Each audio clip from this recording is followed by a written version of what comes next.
ભાવનગરમાં પોલીસ કર્મી દ્વારા માર માર્યાની ઘટના બની। ફરિયાદીને આરોપી બનાવી માર માર્યો। દિનેશભાઈ ચૌહાણ નામના બાંધકામનું કામ કરતા કોન્ટ્રાક્ટરને માર માર્યો। મંગાભાઈ મકવાણા નામના પોલીસ કર્મી પર માર માર્યાનો આક્ષેપ કરવામાં આવ્યો। 4 દિવસ પહેલા મંગાભાઈ વિરુદ્ધ અરજી આપવામાં આવી હોવા છતાં કોઈ કાર્યવાહી થઈ નથી। ત્યારે આજે ડી ડિવિઝન ખાતે દલિત સમાજના આગેવાનો રજૂઆત કરવા માટે પહોંચ્યા હતા। મારું નામ દિનેશભાઈ ઉકાભાઈ ચૌહાણ, રહેવાસી સિત્સર રોડ મીરાનગર રહું છું અને કન્સ્ટ્રક્શનનો ધંધો કરું છું। મારી ત્યાં આવતો એક કારીગર થોડી માથાકૂટમાં મારો સામાન લઈ ગયેલ, એની વિરુદ્ધ મેં ડી ડિવિઝનમાં અરજી કરેલ। એ અરજીના કામે મને ડી ડિવિઝનમાંથી ફોન આવેલ કે ભાઈ તમે આવીને તમારું નિવેદન લખાવી દો।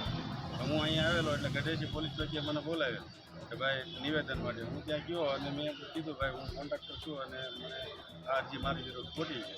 તો મને પૂછવામાં આવ્યું ભાઈ તું કેવો છો, એટલે મેં કીધું ભાઈ હું દલિત છું।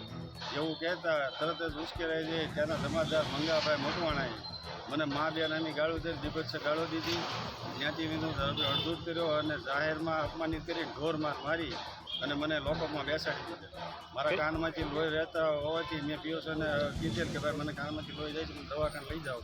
લોકઅપમાંથી મને 3 વાગે 12 વાગ્યાની મારી ત્યાં કીધું તો મને 3 વાગે દવાખાને લઈ ગયા સર્ટીમાં। ત્યાં બધા મારા રિપોર્ટ કરાવ્યા, મારા એક્સરે કરાવ્યા અને મને 4 વાગે જામીન ઉપર છૂટી અને હું ઘરે પરત ગયેલ।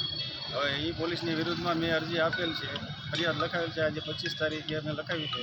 આજે આ 4 દિવસ ત્યાં મારી ફરિયાદ લીધેલ હોય છે પોલીસ, એના માટે અમે રજૂઆત કરવા 6 વાગ્યાનો સાથે કઈ જગ્યાએ આવ્યા છો? D division police station.